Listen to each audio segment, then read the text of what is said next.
അങ്ങനെ new year സെലിബ്രേഷന് കുറേ സ്ഥലത്ത് വെടിക്കെട്ടൊക്കെ ഉണ്ടെന്ന് അറിഞ്ഞിട്ട് ഇറക്കാണ്. കരാമേ പോകാനാണ് ആദ്യം വിചാരിച്ചത്, ദുബായ് ഫ്രെയിം കാണാലോ എന്ന് വിചാരിച്ചിട്ട്. പക്ഷെ എന്നാൽ ഗ്ലോബൽ വില്ലേജിലേക്കാണ് പിന്നെ എത്തിപ്പെട്ടത്. ജോബിച്ചിന് വർക്ക് ഉണ്ടായിരുന്നത് കൊണ്ട് തന്നെ ലേറ്റ് ആയിട്ടാണ് ഇറങ്ങിയത്. 7:45 ലാസ്റ്റ് ബസ്. പക്ഷെ വേറൊരു മലയാളി കപ്പിൾസും കൂടി ഉണ്ടായിരുന്നു. അങ്ങനെ നമ്മൾ 2 കൂട്ടരും കൂടി ടാക്സി വിളിച്ചിട്ടാണ് അങ്ങോട്ട് പോയത്.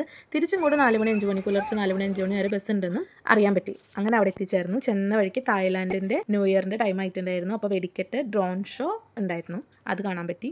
അങ്ങനെ നേരെ അകത്തേക്ക് നടന്നു. പെട്ടെന്നുള്ള വരവായതുകൊണ്ട് തന്നെ കാറിൽ വരുന്ന വഴിക്കാണ് നമ്മൾ ടിക്കറ്റ് എടുത്തത്.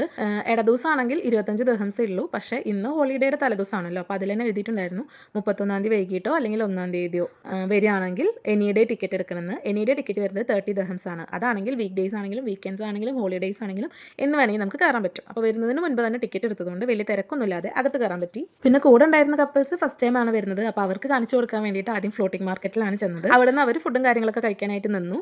വെറൈറ്റി ഐറ്റംസ് ഉണ്ടല്ലോ. നമ്മൾ മെല്ലെ നടന്ന് നമ്മുടേതായിട്ടുള്ള സ്പോട്ടുകളൊക്കെ കണ്ടുപിടിച്ച് തിരിച്ച് പോകുമ്പോൾ ഒന്നിച്ച് മെസ്സേജ് അയക്കുകയോ വിളിക്കുകയോ ചെയ്യാം. ഒന്നിച്ചാണ് ഇറങ്ങുന്നതെങ്കിൽ ഒന്നിച്ച് പോകാം, അതല്ലെങ്കിൽ പിന്നീട് എപ്പോഴെങ്കിലും കാണാമെന്നും പറഞ്ഞ് അവിടെ നിന്ന് നമ്മൾ പിരിഞ്ഞു.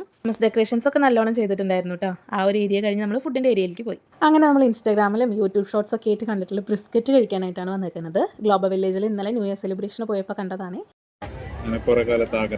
ചെറിയൊരു പ്ലേറ്റ് ആണ്, ചെറിയ 2 പീസ് ബിസ്ക്കറ്റും അതുപോലെ ചെറിയൊരു ബണ്ണും ഒരു സോസും തന്നിട്ടുണ്ട്. എങ്ങനെയാ പറയാ, ബീഫിന്റെ ആ തനതായിട്ടുള്ള രുചി ഇപ്പോഴാണ് മനസ്സിലായതെന്ന് പറയാം. സ്ലോ കുക്ക് ചെയ്തിട്ട് നല്ല സോഫ്റ്റ് ആയിട്ടുള്ള മീറ്റ് ആയിരുന്നു. തനിയെ കഴിക്കുമ്പോൾ നല്ല റോ ടേസ്റ്റ് ആണ്.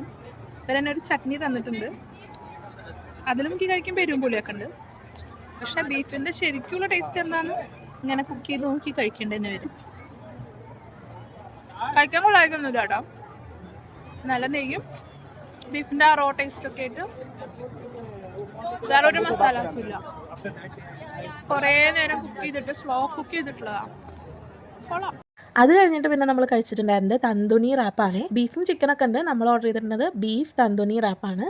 പക്ഷെ വലിയൊരു സുഖം ഉണ്ടായിരുന്നില്ല, പക്ഷെ എന്നാലും കുഴപ്പമില്ലായിരുന്നു. അങ്ങനെയുള്ളൂ. അകത്തെ ബീഫിന് എരിവും പുളി ഉപ്പൊന്നും ഇല്ലാത്തൊരു ഫീലായിരുന്നു. പിന്നെ എൻ്റെ കിട്ടിയാണെങ്കിൽ മുകളിൽ അത്യാവശ്യം നാരങ്ങനീര് ഒഴിക്കുകയും ചെയ്തു. അപ്പോൾ ചെറിയൊരു പുളിപ്പും കൂടിയിട്ടുണ്ടായിരുന്നു. ഷവർമ്മയുടെ അത്രയും ഫില്ലിങ്സും ഉണ്ടായിരുന്നില്ല. അപ്പം മൊത്തത്തിലൊരു ഓക്കെ. അത് കഴിച്ച് ഒന്ന് നടക്കാൻ ഇറങ്ങുമ്പോഴേക്കും ബംഗ്ലാദേശിലെ ന്യൂ ഇയറിൻ്റെ ടൈം ആയിട്ടുണ്ട്. അപ്പോൾ അടുത്ത വെടിക്കെട്ട് പൊട്ടി, ഡ്രോൺ ഷോയും കാര്യങ്ങളൊക്കെ ഉണ്ടായിരുന്നു. അങ്ങനെ അടിച്ചു പൊളിച്ച് അതും കുറച്ച് നേരം കണ്ടുകൊണ്ട് നിന്ന്. എല്ലാത്തിൻ്റെയും നല്ല വ്യൂ ഉണ്ടായിരുന്നു. പക്ഷേ ഈ പവലിയൻസിൻ്റെയും ഷോപ്സിൻ്റെ ഒക്കെ കാരണം കുറച്ചൊക്കെ ഹൈഡായിട്ടായിരുന്നു. പിന്നെ ഇത് കറക്റ്റായിട്ട് എക്സാക്റ്റ് പൊട്ടുന്ന സ്ഥലത്തേക്ക് പോകാൻ നമ്മൾ ഈ വെടിക്കെട്ട് നടക്കുന്ന ടൈം നോക്കി അങ്ങനെ വെയിറ്റ് ചെയ്ത് നിൽക്കണ്ടേ. അപ്പോൾ നമുക്ക് എവിടെയാണോ കാണാൻ പറ്റുന്നത് അവിടെ അങ്ങനെ ഇരുന്നിട്ട് കുറേ നടന്ന് പവലിയൻസിൻ്റെ ഉള്ളിൽ നിന്ന് പൊട്ടുന്ന സമയത്ത് ഓടി വന്ന് പുറത്തുനിന്ന് നോക്കുക, അങ്ങനെയൊക്കെ ആയിരുന്നു ചെയ്തിട്ടുണ്ടായിരുന്നത്. ഒരു കാര്യത്തിന് വേണ്ടി വെയിറ്റ് ചെയ്ത് നിൽക്കുക എന്ന് പറഞ്ഞു കഴിഞ്ഞാൽ എനിക്ക് കുറച്ച് മടുപ്പുള്ള കാര്യമാണ്.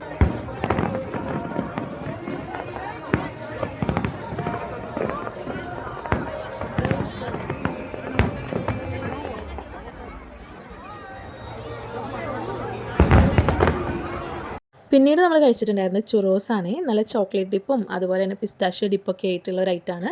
ലുക്കീമത്തിൻ്റെ ചെറിയൊരു ടേസ്റ്റ് പോലെ ഉണ്ടായിരുന്നു ആ മാവ്. പക്ഷേ ഇങ്ങനെ ഡിപ്പ് ചെയ്ത് കഴിക്കാൻ നല്ല ടേസ്റ്റ് ഉണ്ടായിരുന്നു കേട്ടോ. നല്ല തിക്കായിട്ടുള്ള പിസ്താഷ്യോ ആൻഡ് ചോക്ലേറ്റിൻ്റെ ഡിപ്പ് സൂപ്പറായിരുന്നു. പിന്നെ ആ മാവ്, ആ വറുത്ത സാധനത്തിൻ്റെ ആ ഫ്രൈഡ് മുകളിൽ തന്നെ പഞ്ചസാര തരികളൊക്കെ ഉണ്ടായിരുന്നു. അപ്പോൾ എല്ലാം കൊണ്ടും നല്ല സാധനമായിരുന്നു, നല്ലൊരു സ്വീറ്റ് ആയിരുന്നു. ജോബിച്ചതിന് മുന്നേ കഴിച്ചിട്ടുണ്ടായിരുന്നു കേട്ടോ. അപ്പോൾ കഴിഞ്ഞ പ്രാവശ്യം ഗ്ലോബൽ വില്ലേജ് പോയപ്പോൾ എന്നോട് പറഞ്ഞു നമുക്കത് കഴിക്കാമെന്നൊക്കെ. പക്ഷേ ഞാനത് സ്കിപ്പ് ചെയ്തു. പിന്നീട് കുറേ വീഡിയോസൊക്കെ കണ്ടപ്പോൾ പിന്നെ കഴിക്കണമെന്ന് വിചാരിച്ചിട്ടുണ്ടായിരുന്നു. ഒരു മസ്റ്റ് ട്രൈ ആയിട്ടാണ്. അതും കഴിച്ച് കുറച്ച് നേരം വെയിറ്റ് ചെയ്യുമ്പോഴേക്കും നമ്മുടെ ഇന്ത്യൻ ടൈം ആയിട്ടുണ്ട്. അപ്പോൾ നേരെ വീട്ടിലേക്ക് വിളിച്ചു, മമ്മിക്ക് മെസ്സേജ് അയച്ചു. പെട്ടെന്ന് നെറ്റ് ഓൺ ആക്കിയിട്ട് പ്രിയപ്പെട്ടവർക്കൊക്കെ മെസ്സേജും കാര്യങ്ങളൊക്കെ ഇട്ടിട്ട് നമ്മൾ ഇന്ത്യയുടെ വെടിക്കെട്ട് കണ്ടുകൊണ്ടിരിക്കുകയാണ്.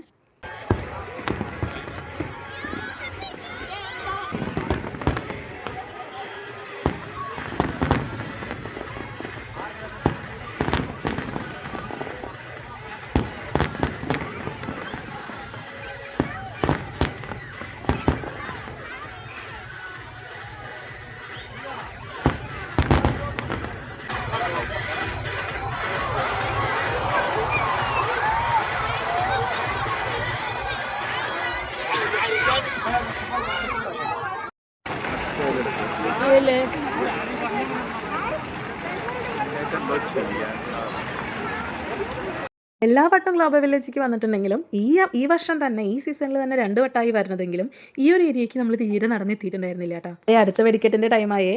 പാകിസ്ഥാൻ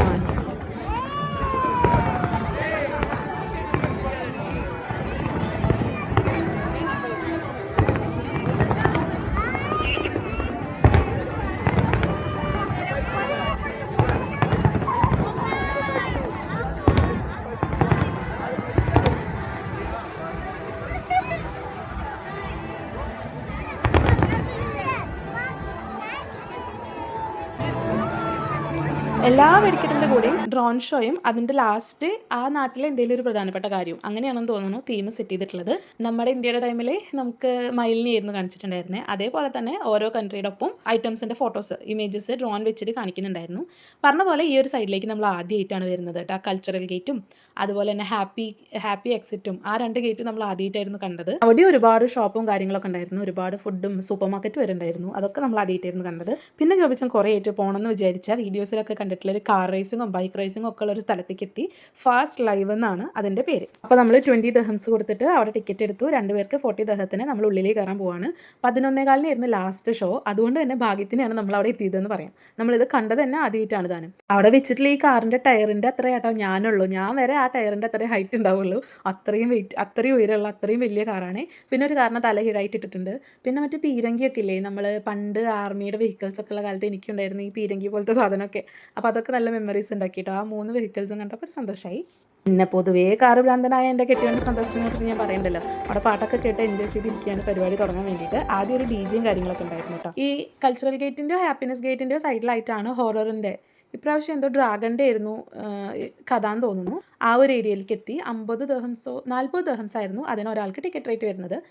ഡ്രാഗൻ്റെ ആയിരുന്നു അതിനകത്തെ തീം കഥ എന്ന് വിചാരിക്കുന്നു. സാധാരണ ഹൊറർ ഹൗസ് ആയിട്ടാണ് അവർ കാണിക്കാറുണ്ടായിരുന്നത്.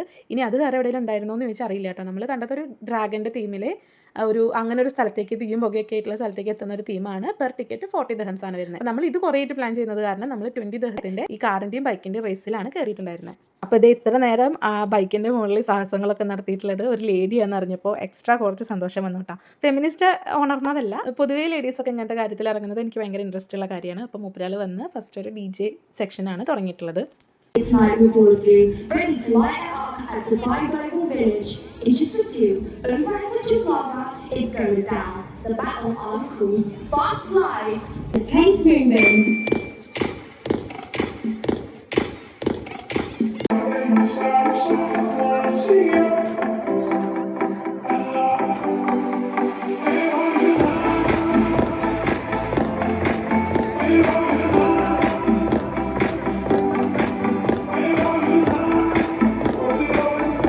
അപ്പോൾ ഇതിൻ്റെ ബാക്കി പാർട്ട് 2 ആയിട്ട് വരാം. ദുബായിലെ വെടിക്കെട്ടും കാര്യങ്ങളൊക്കെ കാണണ്ടേ, ദുബായ് ടൈമിംഗ് ആവുന്നേ ഉള്ളൂ. അപ്പോൾ സ്റ്റേ ട്യൂൺ, ബൈ ബൈ.